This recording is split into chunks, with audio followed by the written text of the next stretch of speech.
मैं डरता हूं आज ये लोगों की मोहब्बतों को देखकर। तो ये मोहब्बतें डाला किसने? ये अल्लाह की जात है। ये अल्लाह की जात है जिसके दिल में चाहे मोहब्बत डाल देते हैं, जिसके दिल में चाहे नफरत डाल देते हैं। कहीं मोहब्बतें डाल देते हैं, कहीं नफरतें डाल देते हैं। फरमाते कि जब बंदा तौबा करता है, सच्ची तौबा करता है, अल्लाह कहता है मेरे बंदे तू इतने गुनाह कर ले, इतने गुनाह कर ले कि तेरे गुनाह आसमान तक पहुंचे। आसमान इतनी दूरी पर है दोस्तों।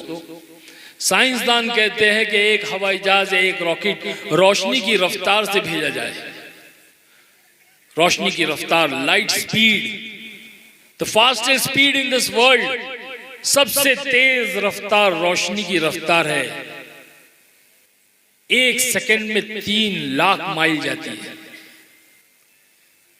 इतनी रफ्तार से अगर एक रॉकेट आसमान की तरफ भेजा जाए और वो रॉकेट 100 करोड़ साल तक यानी कि 1 अरब साल तक चलता रहे, तब भी पहले आसमान पर नहीं पहुंच सकता। ये साइंसदानों की तहकीक है। कुरान और हदीस की बात नहीं कर रहा हूं मैं। साइंसदान जिनको आज हम बहुत बड़ा मानते हैं और उनकी बातों पर यकीन पहले करते हैं, उनकी तहकीक है। और अल्लाह कह रहा है कि मेरे बंदे तू इतने गुनाह कर ले, इतने गुनाह कर ले कि तेरे गुनाह आसमान तक पहुंच जाए। कैसे?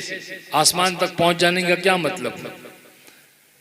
कि गुनाहों की तय लगा दे। एक गुनाह किया, उसके ऊपर दूसरा, तीसरा। जैसे हम कपड़ों की तय लगाते हैं ना अपने कबर्ड के अंदर, वैसे गुनाहों की तय लगा दे। एक के ऊपर एक, एक के ऊपर एक, इस तरह से इतने गुनाह कर के तेरे।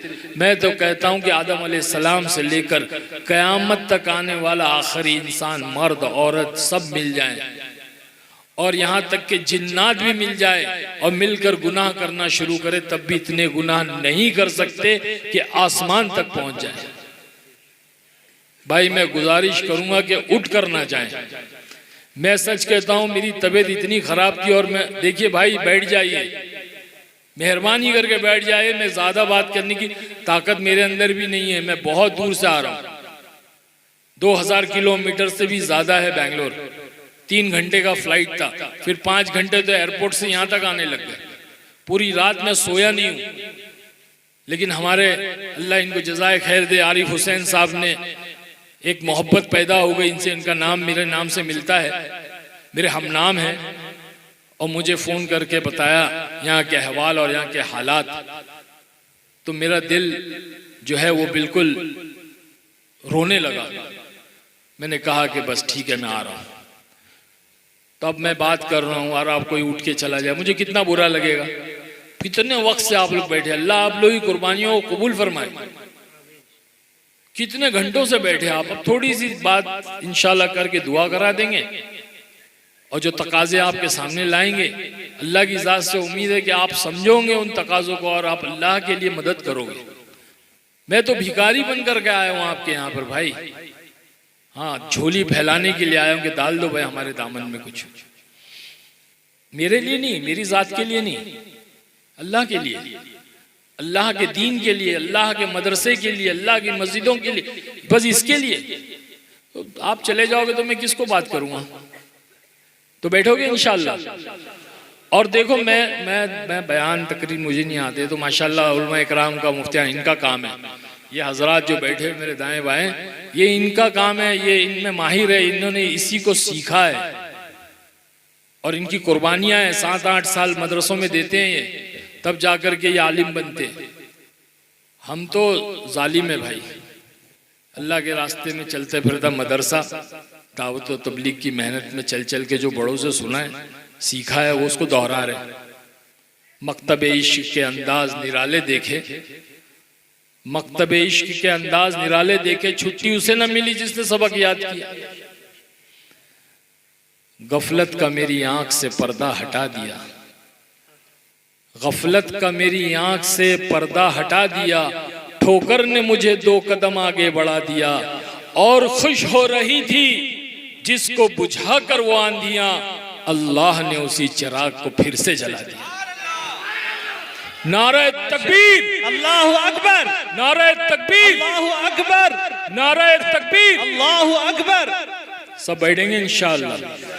इंशाअल्लाह। आप लोग के जोश और खरोश को देख के मेरे अंदर भी एक हिम्मत अफजाई आई, एक हौसला मिला मुझे। तो इंशाअल्लाह बात करेंगे आप लोगों से। इतना अच्छा, इतना प्यारा मजमा, इतने पुरसुकून मजमा मैंने नहीं देखा कहीं।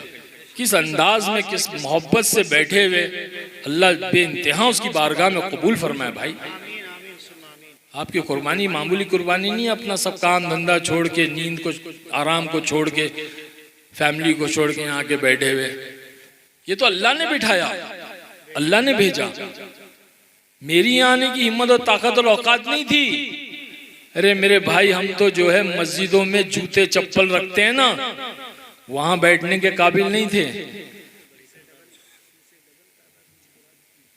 माशाअल्लाह माशाअल्लाह। सुना भाई बता रहे हैं, इससे ज्यादा तादाद मसूरात की, वो प्यासी है बेचारी है, मेरी माँ बहने प्यासी है, उनको कोई पानी पिलाने वाला नहीं। कौन बताएगा दीन? जिम्मेदारी तो आप लोगों की है। कहते हैं कि दीन जो है मर्द के जरिए से दहलीज पे आता है, और दहलीज के अंदर जो आता है वो औरत के जरिए से आता है। अब मर्द दीन लेकर दहलीज तक पहुंचेगा ही नहीं, तो फिर कहां से दीन आएगा? दीन तो उल्टा धक्के खा रहा है हमारी जिंदगियों से, हमारे घरों से, हमारी शादी ब्याहों से, हमारे कारोबार से धक्के खा रहा है। अल्लाह के नबी सल्लल्लाहु अलैहि वसल्लम का लाया दीन आज हमारी जिंदगियों से धक्के खा रहा है। तो मेरे भाई बुजुर्गो दोस्तों, अल्लाह पाक कहता है कि बंदे इतने गुनाह कर, इतने गुनाह करके तेरे आसमान तक पहुंच जाए, फिर कह देना या अल्लाह सुम्मस्तगफरतनी। अल्लाह कहता है गफरतु लका वला उबाली, में सारे माफ कर दूंगा, मुझे कोई परवाह नहीं। ऐसा गफूर रहीम है। अपने कलाम में एक जगह कहता है इल्ला मन ताबा व आमना व अमिला अमलन सालिहन फउलाइका युबद्दिलुल्लाहु सय्यातिहिम हसनात व काना अल्लाहु गफूरुर रहीम। जिसने सच्चे दिल से तौबा की, इल्ला मन ताबा, मफहूम बयान कर रहा हूं भाई, सच्चे दिल से तौबा की, ईमान लाया, ईमान वाली जिंदगी बसर की, सालेह अमाल किए, हम उसके गुनाहों को सिर्फ माफ नहीं करेंगे बल्कि उसके गुनाहों को नेकियों में बदल देंगे। ये अल्लाह कह रहा है। जब अल्लाह के नबी सल्लल्लाहु अलैहि वसल्लम ने इस आयत को बताया, सहाबा बैठे हुए थे, जैसे आप लोग बैठे हुए ना, ये सहाबा बैठे हुए थे। मजलिस खत्म हो गई, हजरत उमर रज़ियल्लाहु ताला अन्हु ने कहा सहाबा से कि तुम सब में मेरी नेकियां ज्यादा है, तुम सब में मेरी नेकियां ज्यादा है। ये बात सहाबा को गरां गुजरी, बुरी लगी। कहने लगे कि आप कैसे कह सकते हो ये बात? ये तो अल्लाह ही जानता है किसकी नेकियां ज्यादा है और किसकी कम है। ये तो अल्लाह ही जानता है किसकी नेकियां ज्यादा है और किसकी कम है। कहने लगे तुमने नहीं सुना आका ने क्या फरमाया कि अल्लाह पाक गुनाहों को नेकियों में मुबद्दल कर देता है, सय्यात को हसनात से मुबद्दल कर देता है। अरे मेरे गुनाह भी तो तुमसे ज्यादा थे। बात समझ में आ रही भाई? अरे बोलो ना।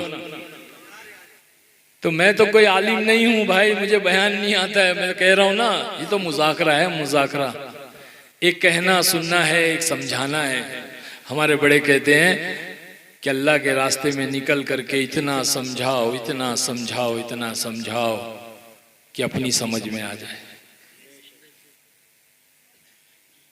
इतना समझाओ कि अपनी समझ में आ जाए, और मौत से पहले अगर समझ में आ गया तो सौदा सस्ता है। एक छोटा बच्चा रहता है, जाता है अपनी अब्बू के पास, अब्बू अब्बू मेरा सबक सुनो ना। अब्बू कहते बेटे मेरा ऑफिस का बहुत काम है, बहुत लोड है ऑफिस में, बहुत जो हमारा जो सीनियर है वो बहुत परेशान किया हुआ है, तू जा अम्मी को सुना, मुझे कंप्लीट करना है मेरा काम।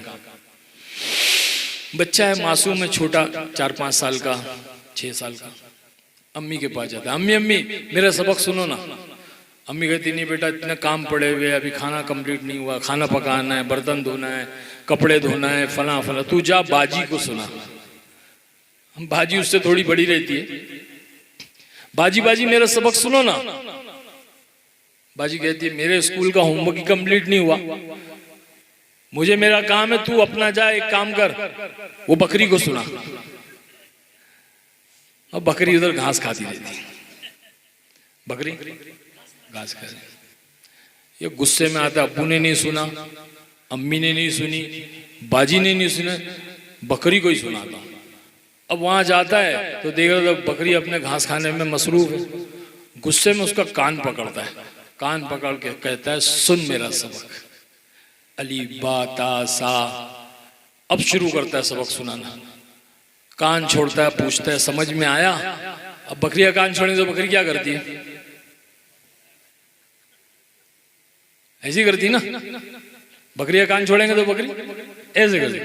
नहीं समझ में आया, फिर उसका कान पकड़ता है, फिर कहता अली बा ता सा, फिर पूछता समझ में आया, फिर कान छोड़ता, कहती तीसरी मर्तबा यूं ही करता है, फिर पूछता समझ में आया बकरी, फिर कान झटकती नहीं। कहता है जा तेरी समझ में नहीं आया, मेरी तो समझ में आ गया। तेरी समझ में नहीं आया तो बड़े कहते कि समझाओ, इतना समझाओ कि अपनी समझ में आ जावे। क्या समझाओ? अल्लाह के रास्ते में निकल करके अल्लाह के रास्ते की धूल को चाटो, अल्लाह के रास्ते में निकल कर दर दर की ठोकरें खाओ, दर दर घर घर फर फर, गली कूचा मोहल्ला करिया करिया, गांव गांव शहर शहर, मुल्क मुल्क जाओ और जाके कहो कि एक अल्लाह से होता है। करने वाली जात अल्लाह की है, अल्लाह के मर्जी के बगैर एक पत्ता भी नहीं हिलता। यह ला इलाहा इल्लल्लाह की दावत है।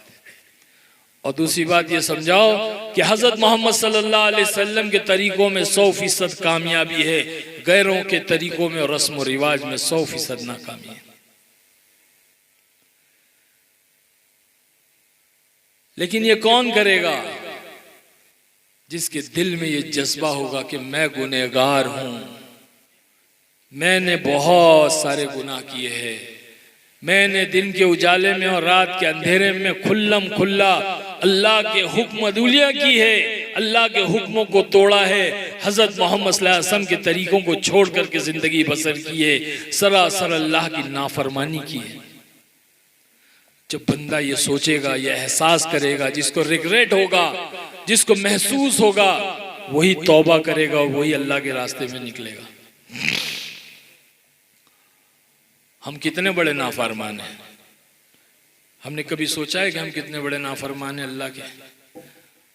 सोचना तो दूर की बात मेरे दोस्तों, हमने नाफरमानी को कोई गुनाह ही नहीं समझा है। आज हर कोई एक दूसरे की नाफरमानी कर रहा है, हर छोटा अपने बड़ों की नाफरमानी में लगा हुआ है, बीवी अपने शौहर की नाफरमानी कर रही है, बच्चे अपने वालिदैन की नाफरमानी कर रहे हैं, छोटे अपने बड़ों की नाफरमानी कर रहे हैं, नौकर अपने मालिक की नाफरमानी कर रहा है। हर कोई नाफरमानी में लगा हुआ है, लेकिन इसको कोई गुनाह ही नहीं समझता है।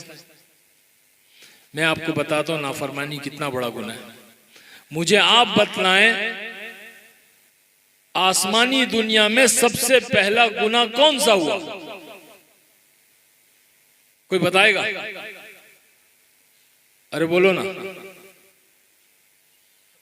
क्या हुआ आसमानी दुनिया में सबसे बड़ा गुनाह?